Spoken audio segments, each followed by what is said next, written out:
फिर से आपका स्वागत है। और एक महत्वपूर्ण चीज हम प्रभु के बारे में देखना चाहते हैं। और हमारा प्रभु जब पृथ्वी पे था तो दो महत्वपूर्ण आयतें मैं आपके सामने पढ़ रहा हूं, जिनका वर्णन है लूका रचित सुसमाचार उसका 42 अध्याय 40वीं आयत और उसी की 52वीं आयत। Gospel according to saint Luke chapter 2 verses 40 and 52। यहां ऐसा लिखा है, और बालक बढ़ता और बलवंत होता और बुद्धि से परिपूर्ण होता गया और परमेश्वर का अनुग्रह उस पर था। 52वीं आयत में लिखा हुआ है, और यीशु बुद्धि और डीलडोल में और परमेश्वर और मनुष्यों के अनुग्रह में बढ़ता गया। और यही एक आयत जो है लूका रचित सुसमाचार में उसका पहला अध्याय 80 आयत यूहन्ना बपतिस्मा दाता के लिए आई है। और वो बालक बढ़ता और आत्मा में बलवंत होता गया और इज़राइल पर प्रकट होने के दिन तक जंगलों में रहा। और प्रभु के लिए हमें एक बात तो समझ में आती है कि परमेश्वर के अनुग्रह में, लेकिन 52वीं आयत में दूसरा अध्याय 52 में 52 वर्ष में आया, मनुष्यों के अनुग्रह में बढ़ता गया। क्या जरूरत है प्रभु यीशु मसीह को? वो तो स्वयं परमेश्वर है। और प्रभु जो है मनुष्यों के अनुग्रह में बढ़ता गया। परमेश्वर का अनुग्रह तो हमें समझ में आया, लेकिन मनुष्यों के अनुग्रह में। और बालक 40वीं आयत में आया, बालक बढ़ता और बलवंत होता और बुद्धि से परिपूर्ण होता गया और परमेश्वर का अनुग्रह उस पर था। हम थोड़ी देर तक आज ये देखेंगे कि जब प्रभु यीशु मसीह पृथ्वी पर थे तो कौन मनुष्य थे जिनका अनुग्रह प्रभु पर था। जैसे हम उनके जन्म के समय में देखते हैं, सिमोन था, हन्ना थी, मरियम थी, यूसुफ थे, जकरिया नबी था, एलिजाबेथ थी, यूहन्ना बपतिस्मा दाता जो उनसे जो है लगभग 6 महीने बड़े थे। और आगे जाकर के हम देखते हैं कि प्रभु के लोग प्रभु के साथ में थे।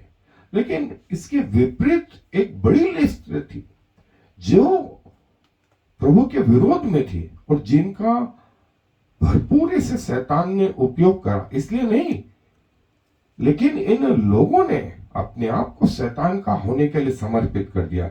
उस बड़ी लिस्ट में देखें, जब प्रभु यीशु मसीह पैदा हुए तो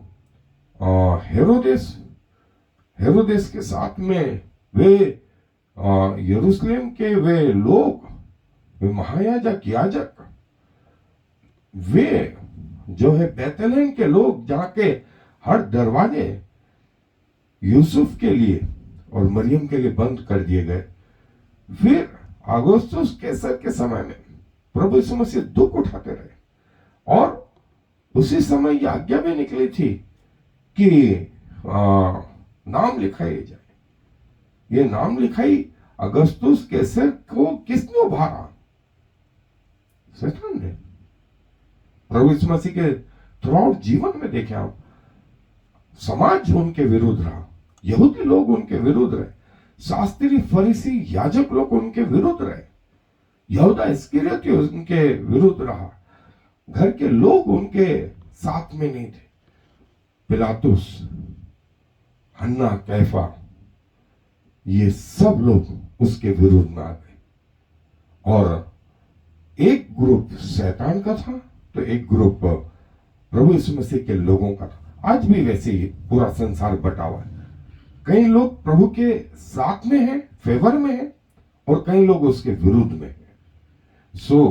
हम थोड़ी देर तक प्रभु यीशु मसीह के घर का वातावरण भी देखेंगे कि वो उनके घर में कैसा वातावरण था, कैसा अनुग्रह था। और प्रभु यीशु मसीह ने अपने आप को इस संसार में कैसे अधीन रखा यूसुफ के और मरियम के और लोगों के। आए मेरे साथ। Jesus grew under the grace of father and human. So जैसा हमने देखा कि प्रभु जो है अपने माता पिता के वो नाजरत में उनके अधीन रहा और जो है उनकी आज्ञाकारिता के उनके सबमिशन में रहा। कई बार हमें ये घमंड आ जाता है कि हम बड़े हैं, हम क्यों किसी के अधीन रहे, हम बॉस हैं अपने आप में। लेकिन ये हमें प्रभु यीशु मसीह से सीखना है कि आगे बढ़ने के लिए न सिर्फ परमेश्वर का अनुग्रह लेकिन जो है मनुष्यों का अनुग्रह भी हमें चाहिए। और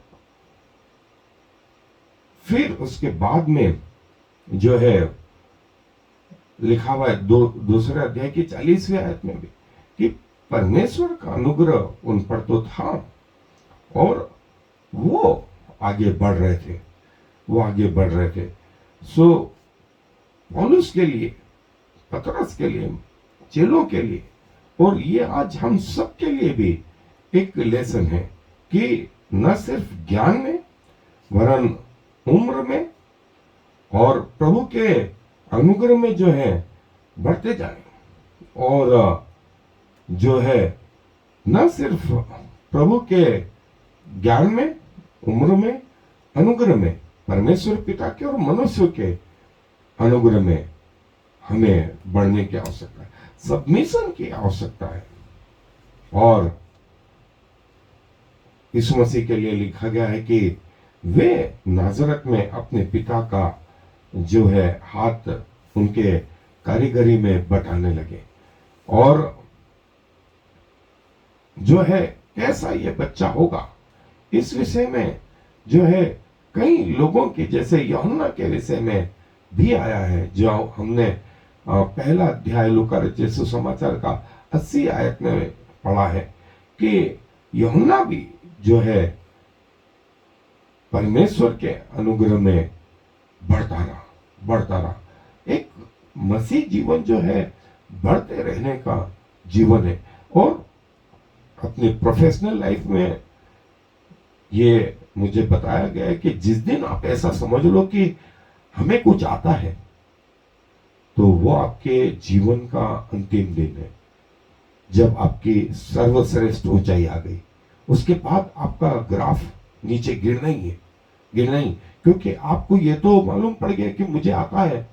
अब उसके बाद आप में सीखने की या आगे बढ़ने की प्रक्रिया जो है समाप्त हो जाती है और फिर नीचे जो है फॉल डाउन होते जाता है। और लिखा है कि प्रति वर्ष, हम इसको आगे भी देखेंगे भी, प्रति वर्ष जो है फसह के समय में जो है हर इजरायली जो है फसह के समय में, पेंतिकोस के समय में और तंबुओं के समय में जो है जो यरूशलेम के बाहर रहते थे वो कम से कम जो है यरूशलेम में आकर के परमेश्वर को दंडवत करते थे और कोई भी खाली हाथ नहीं होता था। और जो है एक समय में ऐसा कहा जाता था कि करीब 2.5 मतलब 25 लाख लोग जो है फसह पर जो है यरूशलेम में अटेंड किया करते थे। सो एक भीड़ जो है बनी रहती थी यरूशलेम में इस समय में। और प्रभु यीशु मसीह भी इस समय में जब वो 12 वर्ष के थे वो अपने माता पिता के साथ आए। और जो है यदि हम इसको आगे देखेंगे तो आगे हमको 2-3 चीजें और दिखाई देंगी कि जब उन्होंने अपनी ड्यूटी पूरी कर ली, उनके जो है भजन करने के, परमेश्वर को दंडवत करने के दिन पूरे हो गए तो वे वापस अपने नगर नाजरत को चले। और जैसा बताया कि नाजरत में जो है, जो इतना बड़ा, मतलब एक प्रकार की भीड़ चलती आई, तो 3 दिन का जो है हिसाब, 3 दिन का सफर जोसेफ और मेरी जो है वो आगे बढ़ गए, ये सोचकर कि प्रभु यीशु मसीह भीड़ के साथ होगा, और घबराए। फिर उन्होंने ढूंढना शुरू करी कि बच्चा कहाँ है, बच्चा कहाँ है। पहले रिश्तेदारों में देखा, वहां नहीं मिला, पीछे पलटे, एक दिन का पड़ाव नहीं मिला, दूसरा पड़ाव, और तीसरे दिन वापिस, मतलब लगभग 6 दिन से ज्यादा हो गए प्रभु यीशु मसीह को यरूशलेम में। और जब वे यरूशलेम पहुंचे तो वहां यीशु मसीह को जो है शास्त्रियों और फरीसियों के साथ में जो है पाया, और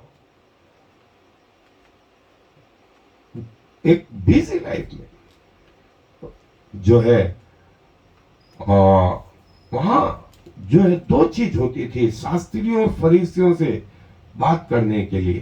पहली चीज थी सुनना, और दूसरी चीज थी पूछना। और ये एक रब्बी लोगों की जो है पैटर्न होता था, पहला चीज सुनना और दूसरा पूछना, और फिर जो क्वेश्चन पूछे जाए उनके आंसर जो है देना।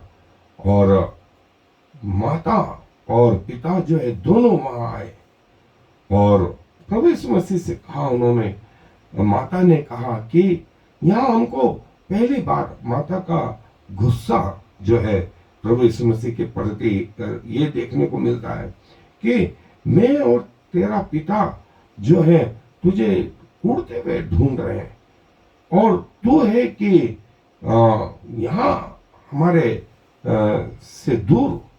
सो प्रभु यीशु मसीह ने कहा, क्या तुम्हें नहीं मालूम कि मुझे मेरे पिता के घर होना चाहिए।